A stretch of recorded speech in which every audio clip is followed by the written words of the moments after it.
नमस्कार मित्रांनो, आपल्याकडे डीजे कारेगावातून डेंटिंग आणि पेंटिंग साठी आलेली आहे. तर तुम्ही बघू शकता या गाडीची सध्या हालत कशी आहे. संपूर्ण इथं पुट्टी वगैरे संपूर्ण बाहेर निघालेली आहे. त्यानंतर बऱ्याच ठिकाणी ही गाडी थोडी डॅमेज आहे. जसं की तुम्ही बघू शकता, हा डोर डॅमेज आहे. आतमध्ये साईडला भरपूर ठिकाणी डॅमेज वगैरे आहे. त्या व्यतिरिक्त ह्याचं बोनट वगैरे संपूर्ण डॅमेज आहे.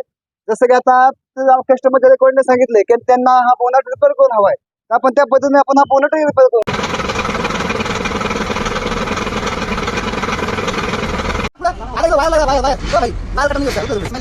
Smart please.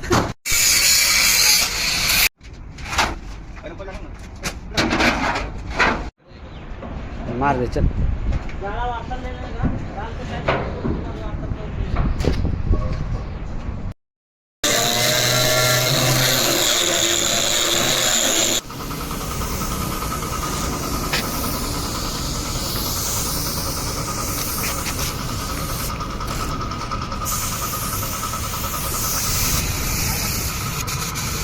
Tomato.